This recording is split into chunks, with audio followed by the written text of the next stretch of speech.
साथियों नमस्कार।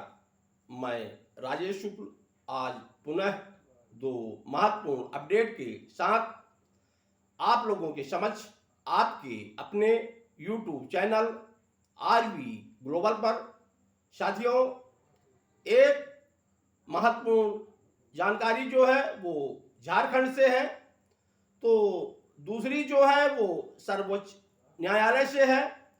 दोनों जानकारियां आप लोगों के समक्ष रखने से पहले मैं आप लोगों से वही पुराना अनुरोध अवश्य करूंगा कि जो नए दर्शक हमारे चैनल पर आए हैं और हमारे चैनल से जुड़े नहीं हैं, तो हमारे चैनल से आप लोग जुड़ जाएं, सब्सक्राइब अवश्य कर लें चैनल को, और वीडियो अगर आप लोगों को पसंद आए तो वीडियो को लाइक भी अवश्य करें और शेयर करें।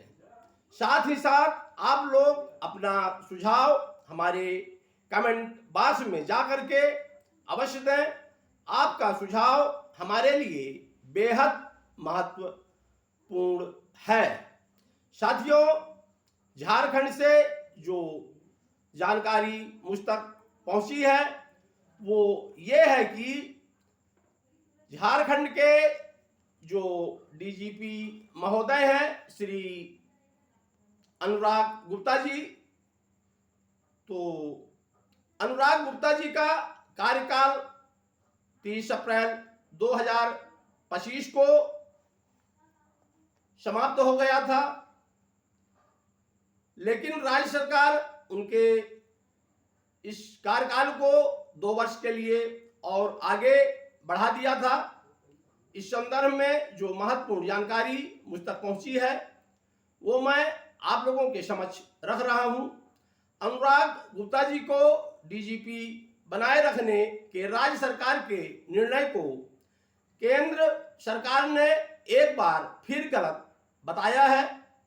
राज्य सरकार के जवाब पर केंद्र ने एक बार फिर दोहराया है कि अनुराग गुप्ता को डीजीपी बनाए रखना गलत है।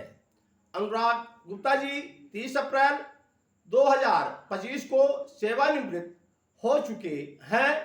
उन्हें राज्य सरकार ने जिस नियमावली के तहत डीजीपी बनाया है उस नियमावली को भी गलत बताया जा रहा है। सेवानिवृत्त होने के बावजूद पद पर बने हैं जो अवैध है, ये केंद्र सरकार का कहना है साथियों। और सरकार सेवा अधिनियम के विपरीत है, सर्वोच्च न्यायालय के आदेश की अवहेलना है। पूर्व में भी केंद्र सरकार ने राज्य सरकार को पत्र लिखकर यह निर्देश दिया था। हालांकि राज्य सरकार ने केंद्र के इस निर्देश का जवाब दिया था कि राज्य सरकार की नियमावली विधि सम्मत है। साथियों, डीजीपी महोदय जो झारखंड के हैं उनसे सहारा के निवेशकों को बहुत ही विश्वास था, क्योंकि मीडिया के समक्ष डीजीपी महोदय श्री अनुराग गुप्ता जी ने ये निवेशकों को आश्वासन दिया था कि कंपनी का सारा चिट्ठा अब उनके पास पहुंच चुका है और जल्द ही प्रशासन अब कोई ठोस कदम उठाने वाली है। साथियों, जैसे ही निवेशकों का भुगतान को लेकर कोई कार्य ठोस किया जाता है या किसी अधिकारी के द्वारा उठाया जाता है, तो उससे पहले ही कुछ न कुछ रुकावटें आ जाती हैं। इसे सहारा निवेशकों का दुर्भाग्य कहा जाए या समय का खेला। साथियों, सहारा निवेशक इस विश्वास में थे कि निवेशकों के भुगतान को लेकर अब बिहार में जल्द कोई ऐसा कदम उठाया जाएगा जिससे निवेशकों के भुगतान को लेकर कंपनी भी एक्टिव हो सकती थी। लेकिन उससे पहले केंद्र सरकार 2 बार पत्र के माध्यम से राज्य सरकार को अवगत करा चुकी है। अब यह देखना है कि इस संदर्भ में राज्य सरकार क्या निर्णय लेती है। साथियों, जो सर्वोच्च न्यायालय से जानकारी मुझ तक पहुंची है वो ये है कि न्यायालय के लिए अमीर और गरीब दोनों एक बराबर होते हैं।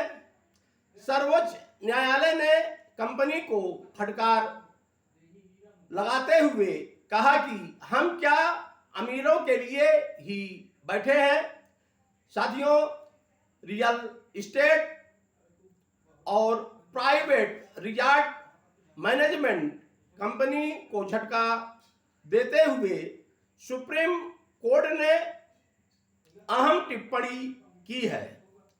सुप्रीम कोर्ट ने अर्जेंट सुनवाई की याचिका को खारिज करते हुए कहा कि क्या सुप्रीम कोर्ट अब अमीरों के लिए रह गया है।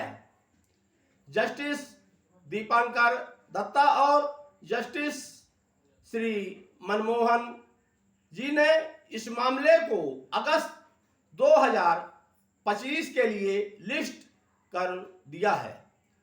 साथियों, देश के 13 करोड़ सहारा निवेशकों को न्याय कब मिलेगा?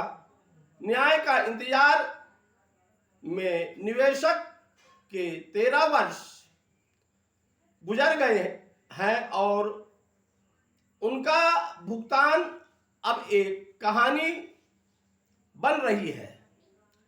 साथियों, कहीं किसी अधिकारी का ट्रांसफर तो कहीं किसी अधिकारी की सेवानिवृत्त तो कहीं सर्वोच्च न्यायालय की डेट का आगे बढ़ जाना। केंद्र सरकार इस संदर्भ में क्या कर रही है, ये जानकारी सही ढंग से ना तो कार्यकर्ताओं के पास है ना तो निवेशकों के पास। निवेशक अपने भुगतान को लेकर के दर दर भटक रहे हैं। पता नहीं कितने निवेशक भुगतान की आश में काल के गाल में समा गए और पता नहीं अभी कितने समाने वाले हैं। सहारा निवेशकों का जो ये भुगतान पोर्टल के माध्यम से हो रहा है, ये भी चुनिंदा लोगों का हो रहा है, क्योंकि पोर्टल में जितने लोग आवेदन किए हैं, रिक्लेम किए हैं, तो उसमें से 90% लोगों का दावा या तो फिर रिजेक्ट हो गया है और या फिर अंडर प्रोसेसिंग दिखाई पड़ रहा है। गृह एवं सहकारिता मंत्री श्री अमित शाह जी 45 दिन का वादा किए थे निवेशकों से और उनका 45 दिन ये कितने वर्ष में जाकर के पूरा होगा, कितनी इलेक्शन अभी आएंगे और कितने इलेक्शन अभी जाएंगी। साथियों, अगर आप लोगों को मेरा ये वीडियो पसंद आए तो हमारे वीडियो को आप लोग लाइक अवश्य करें और शेयर करें। अपना सुझाव हमारे कमेंट बॉक्स में जाकर के आप लोग अवश्य दें। आपका सुझाव हमारे लिए बेहद महत्वपूर्ण है और आप लोग चैनल को तो कम से कम सब्सक्राइब अवश्य कर लो। सब्सक्राइब करने में कुछ नहीं लगता है। साथियों, इन्हीं बातों के साथ मैं अपने शब्दों को विराम देता हूं। फिर किसी नई जानकारी के साथ आप लोगों के समक्ष पुनः आने का हर संभव प्रयास करूंगा। आप लोग अपना प्यार, अपना स्नेह हमारे चैनल को देते रहें, हमारे चैनल से बने रहें। नमस्कार।